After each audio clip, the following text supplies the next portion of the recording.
만약 당신이 사랑하는 남자의 잊지 못할 첫사랑이 돌아온다면 어떻게 하시겠습니까? 저요. 저는 모든 것을 버리고 도망쳤습니다. 그리고 보름 후 그는 이혼 서류를 들고 저를 찾아왔습니다. 분노로 새빨개진 눈을 한 채로요. 누가 너를 대체품이라고 했지? 만약 대체품이 있다면 그건 그녀가 너의 대체품이야. 네. 이게 대체 무슨 소리일까요? 음악 시작, 이야기 톤으로 전환. 한지훈 대표의 첫사랑, 강소은이 돌아온 그날. 저는 그의 사무실에서 서류를 정리하고 있었습니다. 이 망할 인간. 자기가 미리 준비하지도 않고 꼭 급할 때만 저를 찾는다니까요.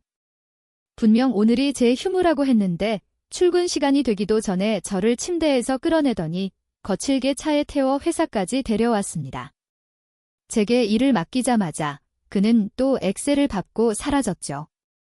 저는 그가 몇천억짜리 계약이라도 따내러 가는 줄 알고 참 부지런하다고 칭찬할 뻔했습니다. 그런데 이 망할 인간이 그의 첫사랑을 마중하러 달려갔을 줄이야. 저는 동료에게 슬쩍 다가가 헛기침을 했습니다. 그의 개인 비서인 저조차 모르는 일정을 다른 직원들이 알 리는 없겠지만요. 조 비서님, 방금 한 대표님 인천공항에서 봤다는 친구 제보예요.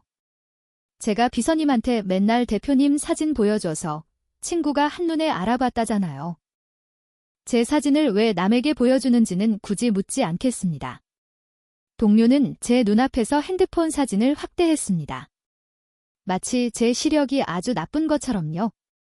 사실 제 양쪽 눈 시력은 1.5입니다. 안경은 그냥 멋으로 쓰는 건데 말이죠. 조 비서님은 한 대표님 오늘 일정 모르셨어요? 저는 안경을 살짝 밀어 올리며 옅게 웃었습니다. 저희 같은 아랫사람들은 상사의 업무만 책임지면 되는 거죠. 사적인 일은 알 권리도 없고 알아서도 안 되고요. 김 대리님, 제 말이 맞죠? 갑자기 이름이 불린 김 대리가 움찔하며 저와 김다정 대리의 눈치를 보더니 황급히 대답했습니다. 네. 조 비서님 말씀이 100번 맞습니다. 제 반응이 시큰둥하자 김다정 대리는 흥 하고 코웃음을 치며 빈정거렸습니다.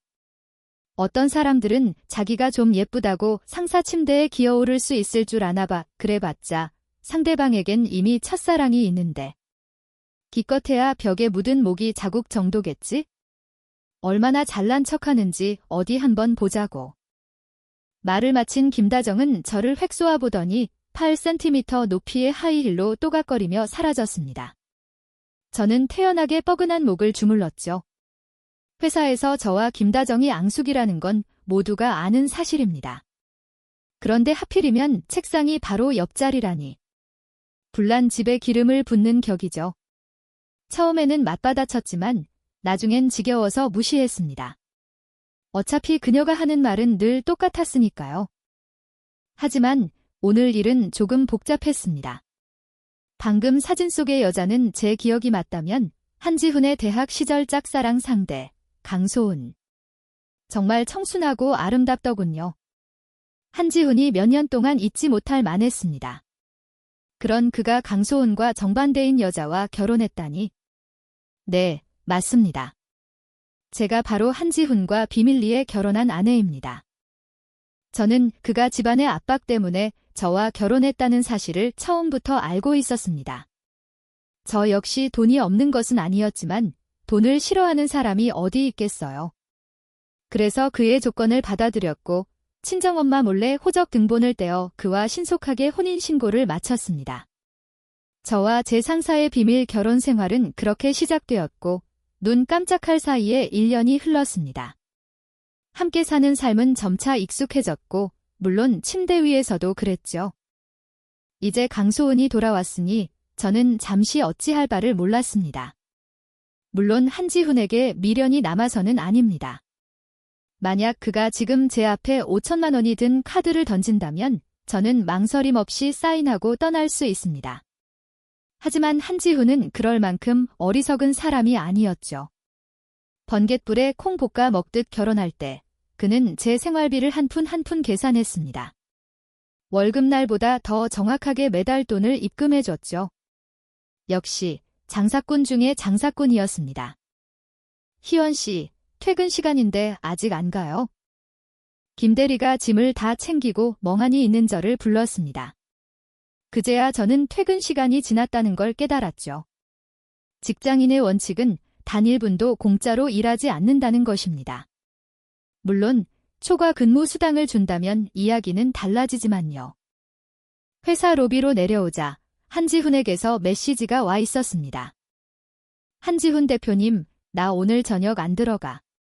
일찍 쉬어. 쯧쯧, 첫사랑과 함께 있느라 마음이 급하셨나 보네. 저는 아무 감정 없이 답장을 보냈습니다. 네, 대표님. 그리고는 핸드폰을 껐습니다. 개인 폰을 꺼내 부자 언니들 단톡방에 메시지를 보냈죠. 언니들, 오늘 밤 파티하자. 우리 집 늙은이 오늘 외박한대. 메시지를 보내자마자 폭발적인 반응이 쏟아졌습니다. 시간과 장소를 정하고 저는 집으로 돌아가 옷을 갈아입었습니다. 아찔한 스틸레토 힐을 신고 문을 나서 친구들과 약속한 바로 향했죠. 그 남자, 오늘은 왜 안 들어온대? 저는 칵테일을 한 모금 마시고 친구에게 기댔습니다. 그 사람 첫사랑이 돌아왔다잖아. 나 같은 대체품한테 신경이나 쓰겠어? 오늘 밤은 집에 안 들어갈 거야? 술을 마시는 건 즐거웠지만 집에 돌아왔을 때 저는 무릎이 꺾일 뻔했습니다. 한지훈이 왜 돌아와 있는 거지? 강소은의 따뜻한 품에 안겨 있어야 하는 거 아니었나? 문틀을 붙잡고 서 있는데 그의 시선이 제게 다차술이 반쯤 깨는 기분이었습니다. 왜 돌아왔어요? 한지훈은 자리에서 일어나 셔츠 소매를 걷으며 제게 다가왔습니다. 다리가 살짝 후들거렸죠. 그는 제 앞에 한쪽 무릎을 꿇고 제 신발을 벗겨주었습니다. 오늘 그와 강소은의 사진을 보지 못했다면 저는 이 다정한 모습에 또 속아 넘어갈 뻔했습니다. 여긴 내 집인데 내가 왜 못 돌아와? 입을 열었지만 아무 말도 할 수 없었습니다. 다음 순간 그는 저를 욕실로 끌고 들어갔습니다. 젠장, 이 남자가 제가 술 마시는 걸 제일 싫어한다는 걸 깜빡했네요. 욕실에서 나와 허리를 문지르며 저는 속으로 다짐했습니다. 이번에는 반드시 이혼해야겠다고. 이 까다로운 남자는 강소은이나 실컷 모시라고 하죠. 옆에 누운 한지훈이 제 허리를 주무르며 낮은 목소리로 물었습니다. 다음에도 또 바에 갈 거야? 저는 속으로 외쳤습니다. 갈 거야, 갈 건데. 내가 어쩔 건데, 하지만 입 밖으로는 다른 말이 나왔죠. 아니요, 안 갈래요. 다시는 안 갈게요. 한지훈은 낮게 웃으며 저를 품에 꽉 끌어안았습니다. 다음 날 아침, 회사에 도착하자마자 새로운 인사가 발령 났다는 소문을 들었습니다. 이력서를 보니 신입이 아니더군요. 명백한 그의 옛사랑이었습니다. 저는 손에 든 서류 뭉치를 던져버리고 사직서를 작성했습니다. 겸사겸사 이혼 합의서도 인수했죠. 서명을 마친 뒤 한지훈의 사무실 문을 밀고 들어갔습니다. 하지만 그는 자리에 없었습니다. 또 강소은을 만나러 갔겠죠? 하지만 상관없습니다. 저는 허락을 받으러 온 게 아니라 통보하러 온 거니까요. 저는 서류 뭉치를 그의 책상 위에 던져두고 밖으로 나와 제 짐을 챙겼습니다. 김다정이 그걸 보고 호기심 가득한 얼굴로 물었죠. 어디 가요? 저는 윙크하며 웃었습니다. 언니는 이제 퇴사하고 인생 즐기러 간다. 넌 여기서 계속 개미처럼 일이나 해.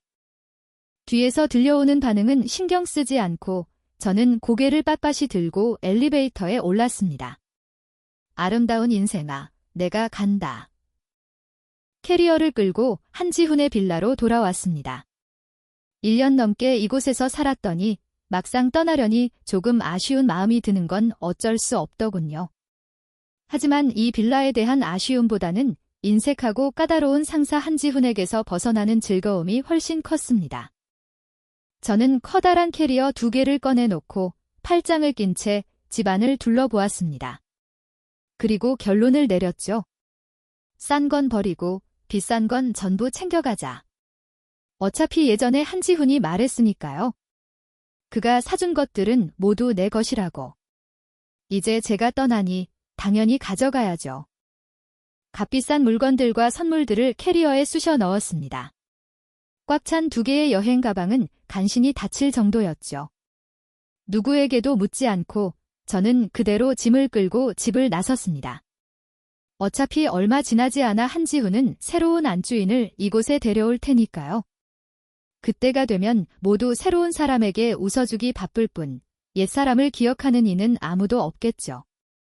나 조희원이 남자 때문에 우는 그런 여자던가요? 당연히 아니죠. 저는 돈 때문에만 울거든요. 갑자기 핸드폰이 울렸습니다. 제가 그토록 싫어하던 김다정에게서 온 메시지였습니다. 김다정, 방금 그 말 무슨 뜻이에요? 정말 퇴사한 거예요?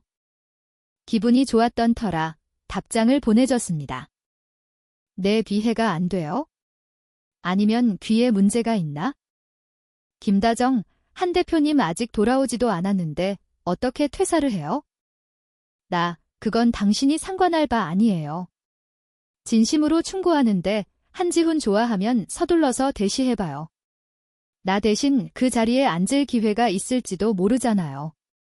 새로운 사람이 나타나고 나서 질투하지 말고. 언니는 바쁘니까 이제 카톡 친구 유지할 필요 없겠네. 삭제할게. 메시지를 보내자마자 저는 김다정을 차단하고 삭제했습니다. 만약 한지훈과 이혼 수속 때문에 연락을 기다려야 하는 상황이 아니었다면 그의 연락처도 바로 삭제했을 겁니다. 현재 한지훈은 출장 중입니다. 그가 책상 위 서류를 못 볼까봐 저는 특별히 메시지를 남겼죠. 돌아오면 사무실 책상 위 서류 꼭 확인해요. 한지훈 대표님, 중요해. 창밖으로 스쳐 지나가는 풍경을 보며 잠시 생각하다 답장했습니다. 꽤 중요하죠? 돌아오면 알게 될 거예요. 한지훈 대표님, 저번에 내가 좋아하던 목걸이 내가 샀어. 돌아가서 줄게. 이 메시지를 보고 저는 무심코 입술을 깨물었습니다. 어떡하지? 갑자기 너무 일찍 퇴사한 게 후회되는데. 목걸이는 받고 퇴사했어야 했는데. 실수다. 실수야. 저는 한지훈의 메시지에 답장하지 않았습니다. 속이 쓰려 죽을 지경이었지만 금세 마음을 다잡았죠. 어차피 지난 몇 년간 꽤 많은 돈을 모았으니까요. 작은 목걸이 하나 내가 못 살까. 그런 아름다운 생각을 품고 저는 새로운 거처에 도착했습니다. 이 아파트는 한지훈과 결혼하기 전에 제가 샀던 곳입니다. 당시에는 할부로 갚고 있었는데 그와 결혼하면서 한지훈이 호기롭게 남은 대출금을 전부 갚아주었죠. 그때 그는 지금처럼 인색하지 않았기에 저도 부담 없이 돈을 썼습니다. 지금 생각해보면 그때 이 아파트를 사두길 정말 잘했네요. 작지만 아주 아늑합니다. 오후 내내 집을 정리하고 나서야 짐을 풀기 시작했습니다. 물건 하나하나를 조심스럽게 수납장에 넣고 침대에 길게 누웠습니다. 부자 언니들 단톡방, 언니들, 나 공식적으로 솔로 됐어. 괜찮은 남자 있으면 다 소개해줘. 즉시 안부를 묻는 메시지가 쏟아졌습니다. 저는 간단히 상황을 설명했죠. 언니 일, 와, 그것도 꽤 괜찮은데? 계약 결혼 한 번 하고 좋은 물건 잔뜩 챙겼네. 다시 생각해보니 완전히 계약 결혼은 아니었네요. 어쨌든 부부가 해야 할 일은 다 했으니까요. 단지 결혼식도 없었고 신분을 공개한 적도 없었을 뿐이죠. 하지만 이 말은 굳이 하지 않았습니다. 단톡방에 있는 사람들은 모두 인맥이 넓어서 금세 젊은 남자들의 사진이 계속해서 올라왔습니다. 하나같이 잘생겨서 침이 흐를 지경이었죠. 결국 눈이 아파서 누구를 골라야 할지 모르겠더군요. 그러자 언니들이 과감하게 제안했습니다. 다 마음에 들면 전부 약속 잡고 한번 만나봐. 저는 눈을 가늘게 뜨고 웃으며 바로 동의했습니다. 마침내 소개팅 날짜가 잡혔습니다. 몇 사람을 만나고 나서야 저는 이상한 점을 깨달았습니다. 한지훈이 이혼 문제로 아직 저에게 연락하지 않았다는 겁니다. 이건 정상이 아닌데, 알아보니 그의 출장이 아직 끝나지 않아서 제가 퇴사했다는 사실을 아직 모르고 있었습니다. 저는 턱을 괴고 생각에 잠겼습니다. 왠지 불안했죠? 친구가 와인 잔을 들고 저를 의아하게 쳐다봤습니다. 왜 안 마셔? 저는 등을 문지르며 그녀에게 속삭였습니다. 등골이 오싹하지 않아? 마치 누가 우릴 뚫어져라 쳐다보는 것 같아. 그녀는 바 안을 한번 휙 둘러보더니 갑자기 경악한 듯 굳어졌습니다. 희원아, 고개 돌려서 한번 봐볼래? 곧 이혼할 내 그 싸구려 남편이 저기 서 있는 것 같은데. 그 말을 듣자 온몸이 굳어버렸습니다. 하지만 금세 평정심을 되찾았죠. 내가 무서워할 게 뭐람. 이혼하자고 한 건 난데. 제2의 사랑을 찾는 것까지 막을 셈인가? 고개를 돌리자 바의 분위기와는 전혀 어울리지 않는 말끔한 정장 차림의 한지훈이 보였습니다. 꽤 거리가 있었지만 그의 얼굴이 시커멓게 굳어있다는 것을 느낄 수 있었죠. 제가 고개를 돌리자 그는 제게 턱짓을 했습니다. 저는 즉시 그 의미를 알아차렸습니다. 친구가 제 어깨를 두드렸습니다. 가서 처리해. 나중엔 마음 편히 놀 수 있잖아. 알았어, 알았어. 다녀올게. 그가 눈빛으로 저를 죽일 것 같았거든요. 저는 친구를 안심시키고 한지훈이 있는 곳으로 걸어갔습니다. 말을 꺼내기도 전에 그가 제 손목을 잡아 끌어 골목으로 데려갔습니다. 주위 사람들이 모두 저를 도와줄까요? 하는 눈빛으로 쳐다봤습니다. 저는 억지 웃음을 지으며 괜찮다고 손을 저었죠. 한지훈 씨, 지금 뭐 하는 거예요? 그가 저를 벽으로 밀치며 위험한 눈빛으로 말했습니다. 내가 뭘 하냐고. 어린 남자들이랑 술 마시니 그렇게 재밌어? 보아하니 나한테 아주 커다란 녹색 모자를 씌워줄 참이었나 본데. 저는 인내심을 잃었습니다. 회사에는 가봤어요. 아니, 이 한지훈은 미간을 찌푸렸습니다. 비행기에서 내리자마자 너 잡으러 온 거야? 회사 갈 시간이 있었겠어? 그럼 일단 용서해주죠. 그런데 첫사랑이랑 같이 안 있고 왜 저를 찾아온 걸까요? 회사 가서 책상 위 서류나 보세요. 강소은 얘기도 다 알아요. 우리 깔끔하게 헤어지고 당신은 그녀랑 잘해봐요. 저도 대체품 노릇한 거 용서해줄 테니 제가 어린 남자 만나는 거 방해하지 마세요. 말을 마친 저는 그를 밀치고 떠나려 했습니다. 하지만 한지훈은 제 손목을 꽉 잡았습니다. 그의 목소리는 낮게 깔려 있었죠. 조희원. 제2의 사랑을 찾는 게 그렇게 쉬울 것 같아. 내가 죽은 줄 알아? 저는 조금 참을성을 잃었습니다. 아니, 원래부터 참을성이 없는 사람이었죠. 예전에 한지훈에게 잘해주고 존중했던 건 그가 제 생활비를 대주는 사장이었기 때문입니다.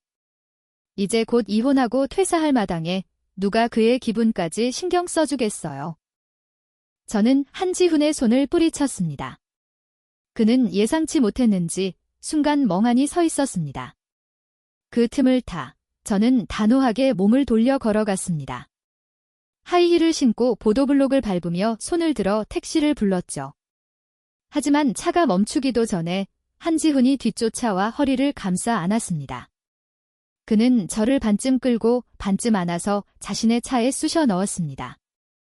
제가 발버둥 쳤지만 벗어날 수 없었습니다.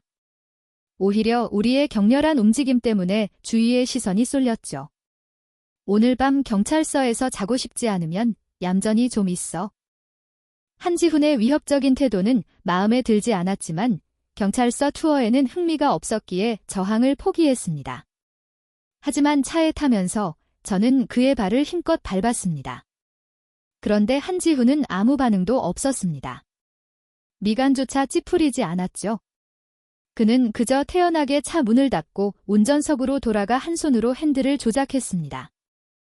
지금 이런 생각을 할 상황은 아니지만 한지훈이 좀 남자답다는 생각은 해야겠습니다. 하지만 점점 익숙해지는 길을 보자 그런 감상을 할 기분도 사라졌습니다. 어디 가는 거예요? 한지훈은 저를 쳐다보지도 않고 입술을 굳게 다물었습니다. 집에. 저는 이미 그 집에서 나왔는데 지금 돌아가자는 게 무슨 뜻일까요? 안 가요. 저 이미 이사했어요. 할 말 있으면 여기서 해요. 하지만 한지훈은 제 말을 완전히 무시했습니다. 오히려 제 말 때문에 그의 얼굴은 더 어두워졌죠. 차 안은 그의 냉랭한 기운으로 가득 찼습니다. 제 목숨을 위해 저는 입을 다물기로 했습니다. 지금 한지훈의 모습을 보니 한마디만 더 했다가는 그가 엑셀을 밟아 저를 황천길로 데려갈 것 같았거든요. 차가 익숙한 아파트 단지로 꺾어 들어갔습니다. 입구의 경비원은 평소처럼 한지훈에게 고개를 숙여 인사했지만 그는 대꾸는커녕 쳐다보지도 않았습니다. 그제야 저는 위험을 감지했습니다. 한지훈은 어떤 상황에서도 외부인에게는 예의를 지키는 사람이었습니다. 그런데 지금은 인사조차 귀찮아한다는 건 그의 기분이 정말 최악이라는 뜻이었죠. 그것도 아주 최악인 상태. 갑자기 조금 무서워졌습니다. 이럴 줄 알았으면 아까 경찰서에 가는 게 나았을 텐데. 적어도 지금 한지훈과 함께 있는 것보다는 안전했을 겁니다. 차가 지하주차장에 멈췄습니다. 한지훈은 말없이 차에서 내려 조수석으로 돌아와 문을 거칠게 열고 저를 끌어내렸습니다. 그리고는 문을 쾅 소리가 나게 닫았습니다. 조용한 주차장에 귀청이 터질 듯한 소음이 울려 퍼졌습니다. 저는 소름이 돋았죠. 한지훈은 저를 집으로 끌고 들어갔습니다. 가사도우미 아주머니가 소리를 듣고 나왔지만 무슨 일인지 보기도 전에 한지훈은 저를 2층으로 끌고 올라가 안방으로 밀어 넣었습니다. 제가 반응하기도 전에 그가 저를 침대 위로 덮쳤습니다. 몸을 비틀어 피하려 했지만 다리가 그에게 붙잡혀 침대에 꼼짝없이 눕게 되었죠. 뭘 도망가? 나 몰래 술 마시러 갈 때, 나 몰래 집 나갈 때 조금이라도 찔리는 건 있었어? 저는 멍했습니다. 한지훈이 무엇 때문에 화가 났는지 도저히 이해할 수 없었습니다. 설마 강소은에게 무시당하고 와서 저에게 화풀이하는 건가? 이걸 내가 참아야 해? 어디서 그런 힘이 났는지 저는 갑자기 몸을 뒤집어 한지훈을 침대에 눕히고 그의 위에 올라탔습니다. 위에서 그를 내려다보며 말했죠. 강소은한테 쫓겨나서 나한테 와서 화풀이하는 거예요? 한지훈의 그 불쌍한 모습을 보니 정말 한 대 때리고 싶었습니다. 하지만 아직 이혼하지 않았고 재산 분할도 끝나지 않았다는 생각에 꾹 참았죠. 한지훈은 제 말을 듣고 분노가 조금 가라앉았습니다. 미간은 여전히 찌푸려져 있었지만 아까처럼 미친 듯한 모습은 아니었죠. 강소은 얘기는 어떻게 알았어? 자기가 잘 숨긴 줄 아나 보네.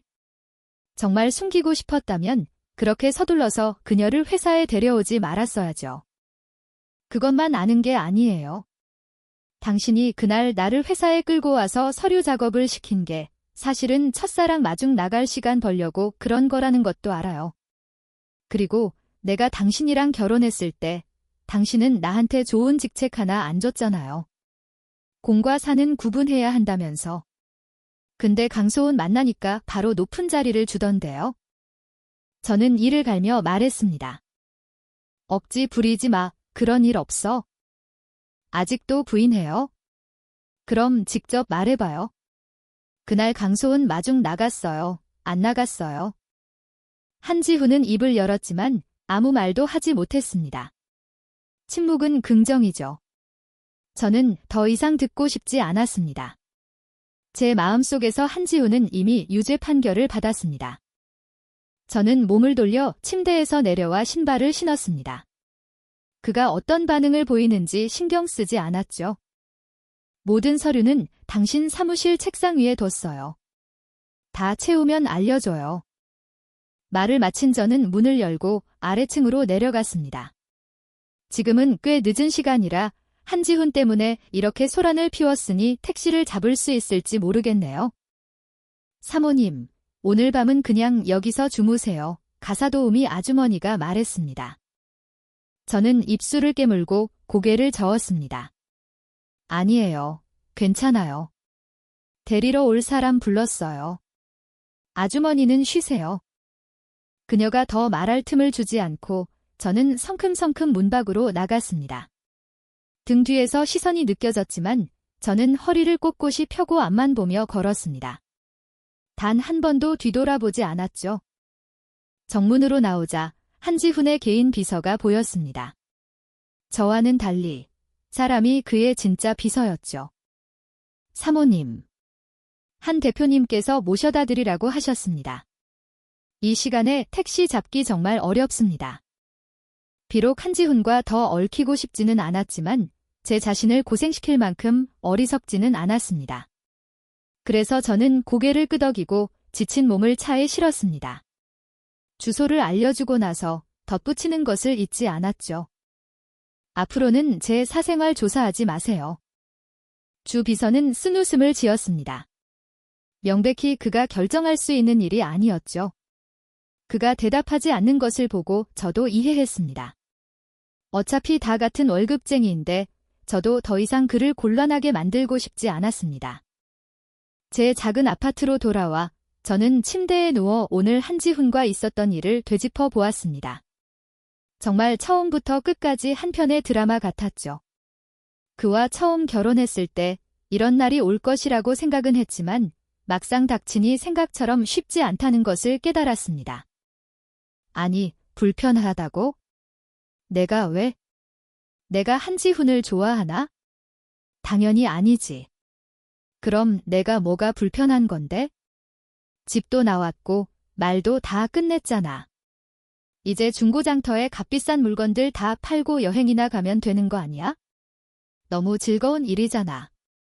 여행길에 잘생긴 남자라도 만나면 더 좋은 거고.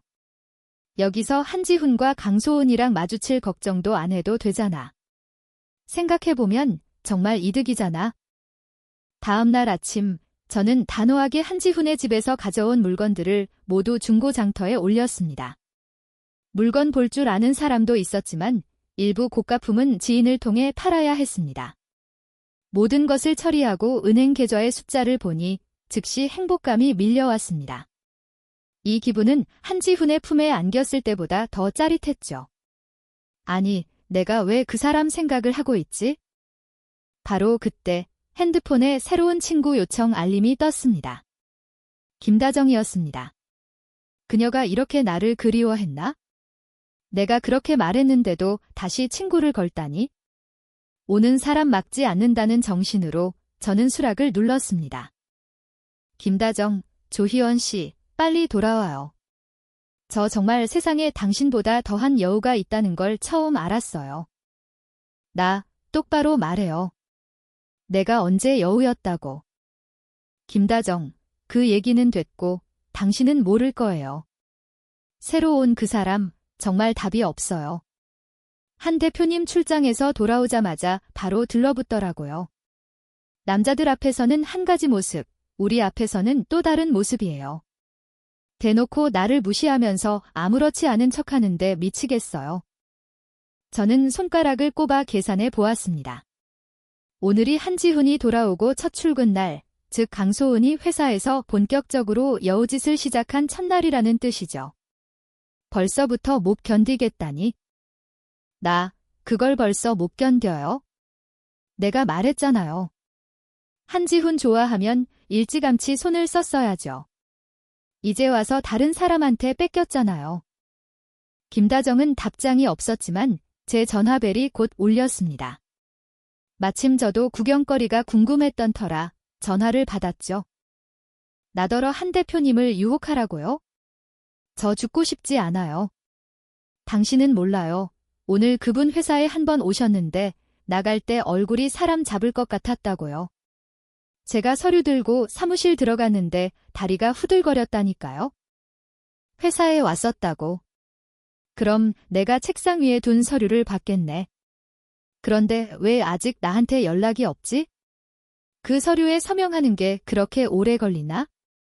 오늘이 벌써 금요일인데? 설마 이틀 더 끌려는 건가? 제가 생각에 잠겨 있는 동안 김다정의 목소리는 점점 귓가를 스쳐 지나갔습니다. 그녀가 저를 몇 번이나 부르고 나서야 저는 정신을 차렸습니다. 내 말 듣고 있어요. 네, 듣고 있어요. 그녀가 자기 몸에 커피 쏟고 당신한테 뒤집어 씌웠다는 거잖아요. 그런 수법 처음 봐요? 그런 일로 화낼 가치나 있어요. 김다정은 이를 갈았습니다. 그 여우가 자기 자신한테까지 손을 댈 줄 누가 알았겠어요. 당신 빨리 돌아와요. 그녀가 지금 당신 자리를 노리고 있다고요. 그녀가 지금 앉은 자리가 비서실장보다 돈을 더 많이 번다니까요. 그녀의 목적이 뭔지 누가 모르겠어요. 저는 무심하게 대답했습니다. 어쨌든 그 자리에 앉은 것도 그녀의 능력 덕분이겠죠. 당신이 경쟁하고 싶으면 한번 해봐요. 혹시 알아요. 한지훈이 당신한테 관심을 가질지. 김다정은 흥 하고 코웃음을 쳤습니다. 당신이랑 얘기해봤자 소용없지. 어차피 돌아올 생각도 없는 거 아니에요? 물론이죠. 저 지금 여행 갈 준비하고 있어요. 만약 저를 친구 목록에 계속 두고 싶다면 제가 보내는 여행 사진 보고 배 아파하지 마세요. 보내려면 보내요. 내가 부러워할 줄 알아요? 그렇게 월급 높은 직장을 버리다니 얼마나 후회하는지 두고 보겠어. 저는 웃기만 하고 아무 말도 하지 않았습니다. 어차피 지금 무슨 말을 해도 김다정은 자기가 저를 부러워한다는 사실을 인정하지 않을 테니까요. 그녀가 강소은에 대해 몇 마디 더 불평하는 것을 듣다가 전화를 끊었습니다. 통화 기록을 보니 2시간이나 통화했더군요. 문득 신기하다는 생각이 들었습니다. 같이 일할 때는 그렇게 서로를 못 잡아먹어서 안달이었는데 제가 퇴사하니 오히려 관계가 더 가까워지다니. 참 이상한 일이죠. 다음 날 아침에 일어나도 한지훈에게서 메시지나 전화는 없었습니다. 저도 모르게 의아한 마음이 들었죠. 첫사랑도 돌아왔는데 왜 이혼을 안 하는 거지? 이혼을 안 하면 제가 어떻게 여행을 가냐고요? 한지훈에게 직접 묻기는 껄끄러워 주 비서에게 떠보았습니다. 주 비서님, 한 대표님이 제가 책상 위에 둔 이혼 서류 아직 못 보셨나요? 주 비서님, 보셨습니다. 보셨다고. 보셨는데 왜 이혼하자고 연락을 안 하지? 강소은이 이걸 받아들일 수 있을까? 주 비서님, 사모님, 이 일이 강소은 씨와 무슨 관련이 있습니까? 저는 혀를 찼습니다. 무슨 관련이 있냐니. 이혼 안 하고 다른 여자랑 애매하게 지내겠다는 건가? 갑자기 한지훈에게 중혼죄의 심각성에 대해 알려주고 싶었지만 생각하다가 그만두었습니다. 아마 한지훈도 나름의 계획이 있겠죠. 하지만 그가 어떤 조치를 취하기도 전에 저는 충격적인 소식을 듣게 되었습니다. 아침 일찍 일어나 보니 한지훈 회사 직원들에게서 온 메시지가 좀 이상했습니다. 모두 저를 축하하는 내용이었죠. 저는 이미 퇴사했는데 뭘 축하한다는 거지? 설마 제가 더 좋은 회사에라도 들어갔나? 하지만 곧 그 이유를 알게 되었습니다. 당신이 한 대표님이랑 결혼했다고요? 김다정의 말에 저는 하마터면 핸드폰을 변기에 빠뜨릴 뻔했습니다. 무슨 소리예요? 이게 무슨 일이야? 비밀 결혼이 왜 갑자기 공개 결혼이 된 거죠? 한 대표님이 오늘 아침에 회사에 반지를 끼고 오셨어요. 게다가 엘리베이터 앞에서 실수로 혼인신고서를 떨어뜨렸는데 회사 직원들이 주워서 두 분 결혼 사진을 다 봤다고요. 이번에는 정말 머릿속이 하얘졌습니다. 한지훈, 도대체 무슨 생각이지? 혼인신고서를 왜 회사에 가져와? 우리는 결혼 반지를 산 적도 없는데 그 손에 있는 반지는 어디서 난 거야? 저는 서둘러 전화를 끊고 한지훈에게 전화해서 따지려 했습니다. 하지만 김다정이 말을 이었죠. 근데 이 일 때문에 그 여우 얼굴이 잿빛이 됐어요. 저는 강소은이 지금 어떤 표정인지 신경 쓸 겨를이 없었습니다. 저는 단지 한지훈에게 묻고 싶었습니다. 당신 도대체 무슨 속셈이야? 저 먼저 끊을게요. 나중에 얘기해요. 김다정과의 통화를 끊고 저는 즉시 한지훈에게 전화를 걸었습니다. 그는 마치 제 전화를 기다렸다는 듯 벨이 2번 울리자마자 받았습니다. 한지훈 씨, 미쳤어요. 회사에 결혼 반지는 왜 끼고 가요? 혼인 신고서는 주머니에 왜 넣고 다녀요? 그리고 엘리베이터 앞에서 그걸 떨어뜨려서 사람들이 다 보게 만든 건 또 뭐고요?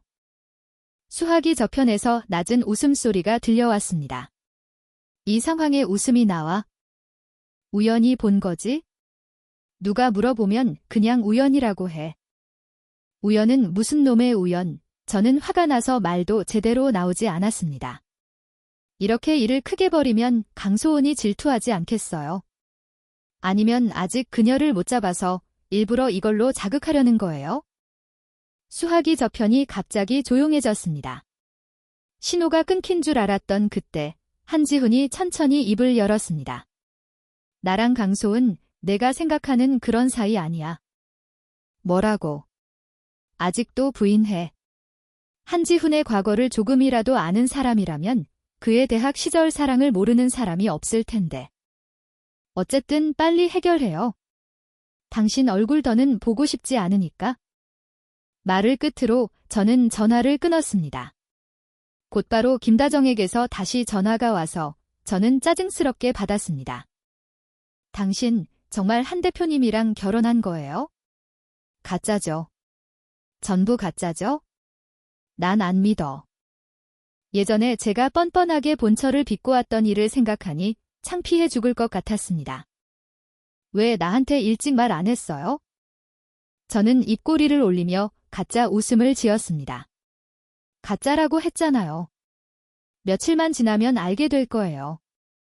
김다정은 분명 믿지 않았지만 그녀가 무슨 말을 하든 저는 그저 가짜예요. 전부 다 가짜예요 라고만 대답했습니다. 전화를 끊고 나서야 저는 지난 시간 동안 제가 생각했던 것만큼 편안하지 않았다는 것을 깨달았습니다. 저는 한지훈과 단호하게 끝낼 수 있을 거라고 생각했지만 생각보다 간단하지 않았네요. 이 사실을 깨닫자 저는 그와 완전히 단절하고 싶어졌습니다. 거래에 불과했던 결혼 때문에 제 자신이 흔들리는 것을 원치 않았습니다. 예상대로 강소은이 저에게 만나자고 연락해왔습니다. 저도 거절하지 않았죠? 사실 저도 그녀가 지금 어떤 모습일지 궁금했습니다. 예전에 한지훈의 친구들은 저와 강소은이 완전히 다른 타입의 사람이라고 말했지만 그때 그녀는 해외에 있어서 만날 기회가 없었거든요. 저한테 할 말이라도 있으세요?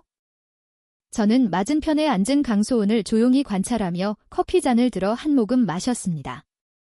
역시 그녀와 저는 완전히 상반된 스타일이었습니다. 강소은은 마치 청초하고 순수한 백합 같았고 저는 화장을 하지 않아도 화려한 장미 같은 분위기를 풍겼습니다. 사람들이 3년 만에 한지훈의 취향이 바뀌었다고 말하는 것도 무리가 아니었죠. 저와 지훈 씨 사이의 일 알고 계시죠? 네, 그래서 언제 그와 이혼하실 건가요? 이런 부탁이 당신에게 불공평하다는 건 알지만 저는 정말 그의 곁에서 그를 돌보고 싶어요. 두 분이 원래 사랑해서 결혼한 게 아니라고도 들었고요. 제 손이 멈칫했습니다. 이 사실을 아는 사람은 많지 않은데 그럼 그녀는 한지훈의 입에서 직접 들었다는 건가? 그들 사이가 벌써 그 정도로 가까워졌나?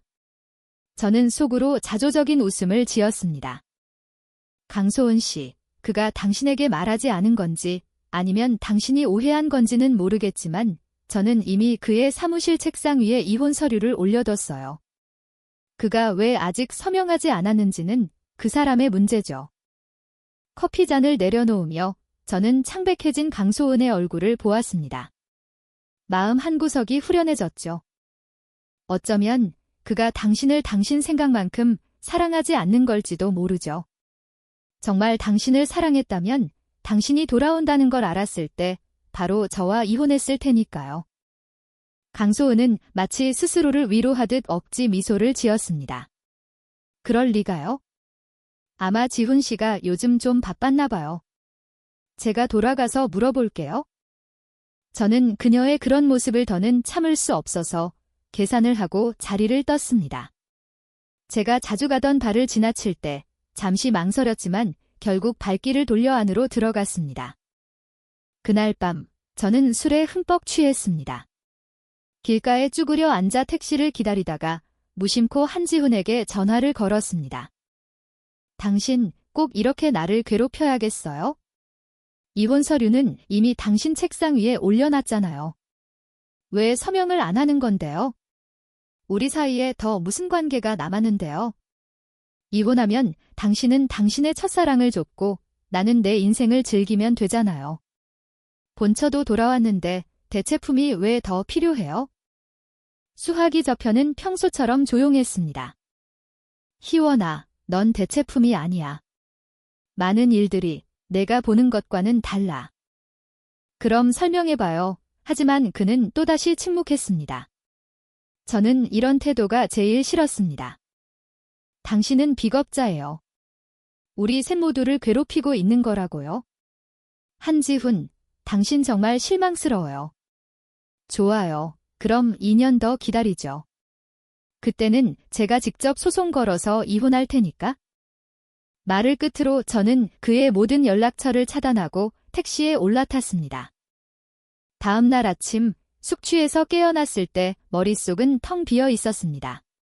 하지만 어젯밤의 일을 떠올리자 눈가가 저도 모르게 뜨거워졌습니다. 손을 들어 눈물을 닦아냈습니다. 마음이 움직였기에 아팠던 것이고 상처받았다고 느꼈던 거군요. 그날 이후 한지훈은 더 이상 저를 찾아오지 않았습니다. 당연하죠. 제가 그의 모든 연락처를 차단했으니 찾고 싶어도 찾을 수 없었을 겁니다.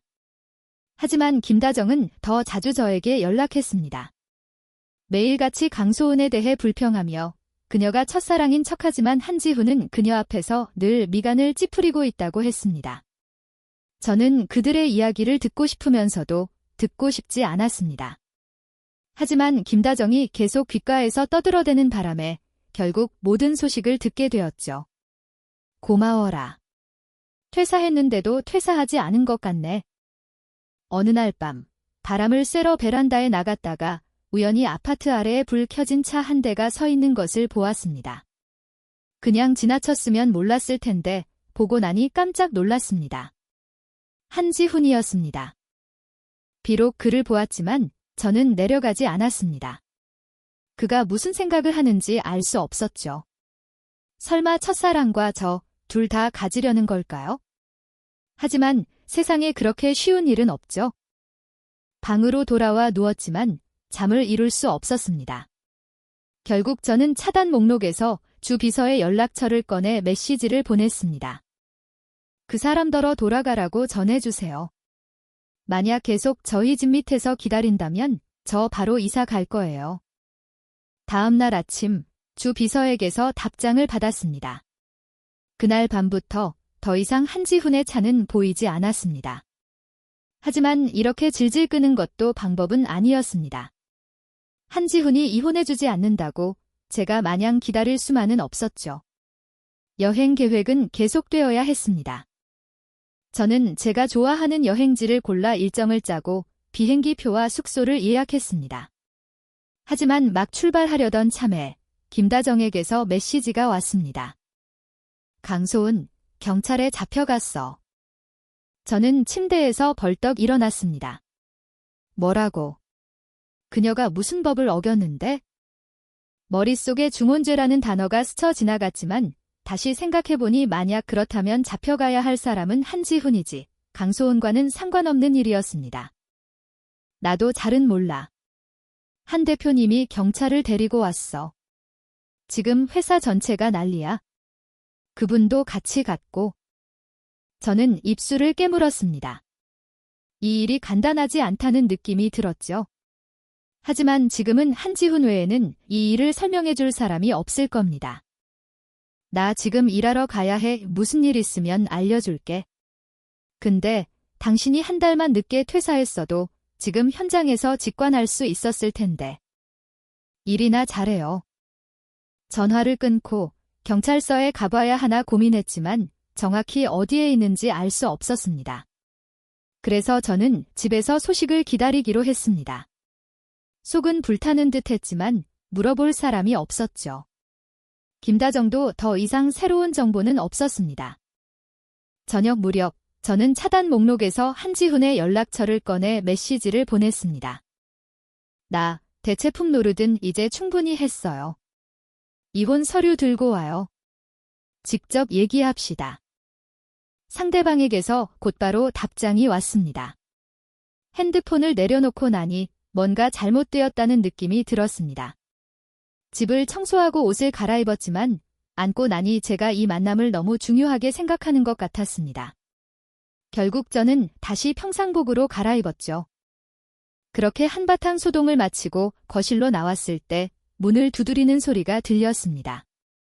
문을 열자 숨을 헐떡이는 한지훈이 눈앞에 서 있었습니다.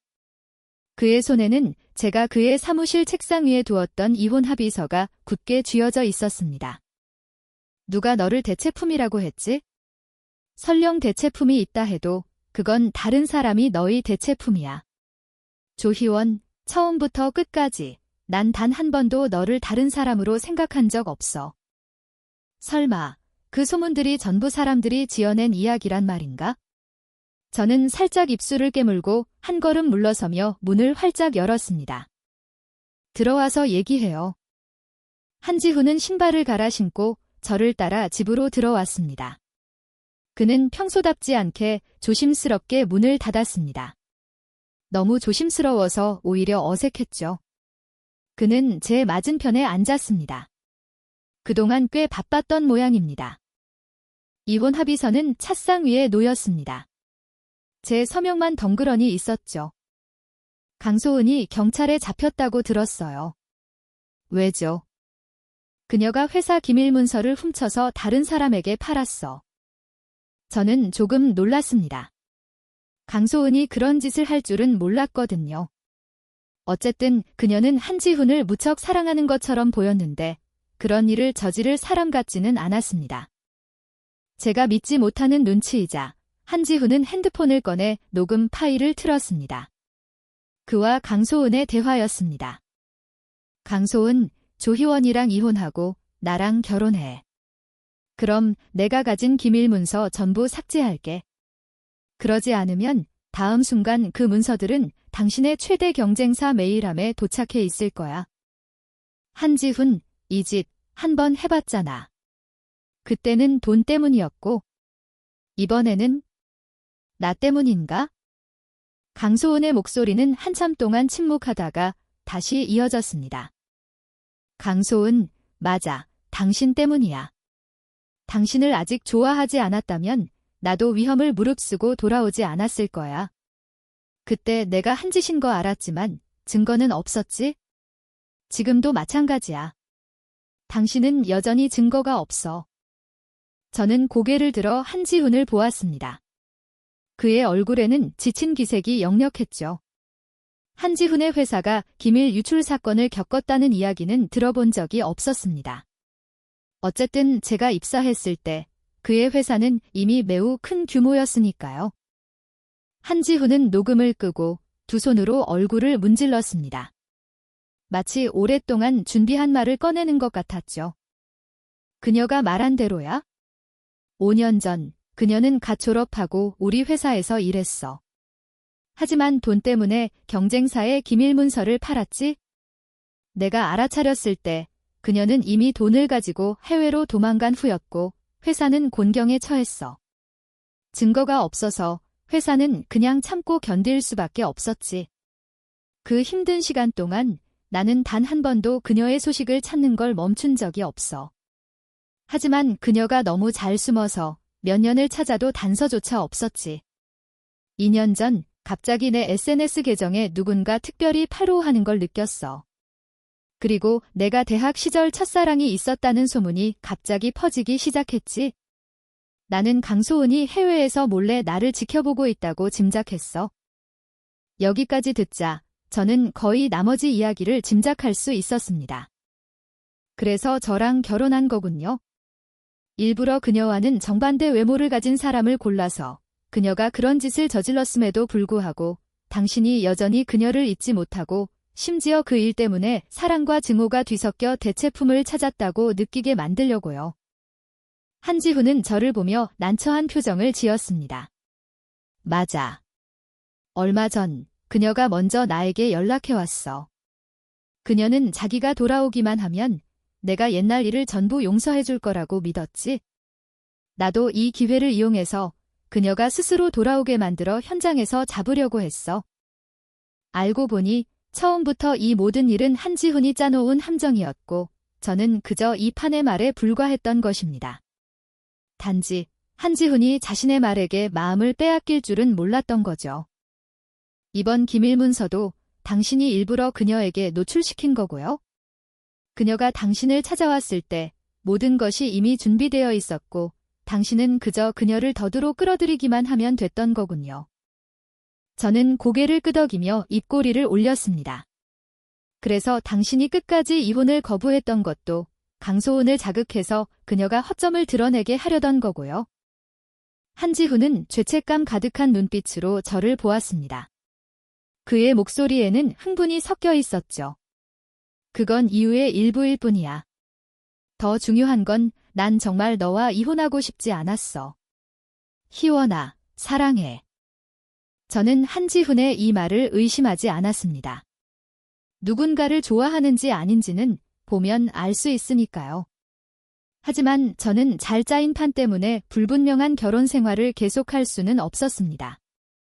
처음에 당신과 결혼하기로 동의한 건 제 자의였어요. 그때 저는 순진하게도 당신에게 마음을 주지 않을 거라고 생각했지만 제 자신을 너무 과대평가했나 봐요. 그렇다고 해서 제가 이혼하지 않겠다는 뜻은 아니에요. 제 결혼은 속임수로 시작되어서는 안 돼요. 게다가 처음부터 이런 계획이 있었다면 왜 저에게 말하지 않았죠? 제가 입이라도 헛놀릴까 봐 두려웠나요? 한지훈은 완전히 무너져 내렸습니다. 한때 비즈니스 세계에서 비바람을 몰고 다니던 남자가 지금은 모든 것을 잃은 사람처럼 보였습니다. 미안해. 하지만 강소은은 경계심이 아주 강해. 이번에 증거를 잡지 못하면 다시는 기회가 없을 거라고 걱정했어. 저는 그의 어깨를 가볍게 두드렸습니다. 사과할 필요 없어요. 어차피 처음에는 저도 불순한 목적으로 당신에게 접근했으니까요. 당신은 강소은을 찾고 싶었고 저는 당신의 돈을 원했죠. 결국 우리 둘 다 마찬가지예요. 꼭 이혼해야겠어? 저는 그의 눈을 똑바로 쳐다보며 작게 고개를 끄덕였습니다. 저는 거래와 속임수로 이루어진 결혼은 받아들일 수 없어요. 한지훈은 길게 한숨을 내쉬었습니다. 알았어. 이해해. 다음 날 저는 한지훈과 함께 이혼 수속을 밟으러 갔습니다. 수속실을 둘러보니 아마 우리가 이곳에서 가장 차분한 커플일 겁니다. 너무 차분해서 마치 이혼하러 온 사람들 같지 않았죠. 제 이혼 서류를 받아들고 저는 몸을 돌려 떠나려 했습니다. 한 번만 더 기회를 줄 수 없을까? 저는 웃었습니다. 이제 우리는 둘 다 자유로운 몸이에요. 제가 당신이 누구를 좇는 걸 막을 권리는 없죠. 그 기회는 당신이 스스로 만드는 거지 제가 주는 게 아니에요. 몸조리 잘해요. 한지훈의 어깨를 가볍게 두드리고 다가오는 주 비서에게 고개를 끄덕인 후 저를 데려다 주겠다는 한지훈의 제안을 거절했습니다. 두 걸음쯤 걷다가 문득 뭔가 생각난 듯 뒤돌아 그에게 말했습니다. 아, 맞다. 그리고 한 가지 더 예전에 당신이 사준 물건들 제가 다 팔았어요. 괜찮죠? 저는 혀를 내밀며 부끄러운 척했습니다. 한지훈은 저를 한참 동안 바라보더니 마침내 짐을 내려놓은 듯 가볍게 웃었습니다. 그것들은 이미 너에게 준 거니까 내가 마음대로 처리할 권리가 있어? 난 상관없어. 그럼 다행이네요. 저 갈게요. 승승장구하세요. 김다정에게 모든 이야기를 털어놓았을 때 저는 이미 제주도로 가는 비행기 안에 앉아 있었습니다.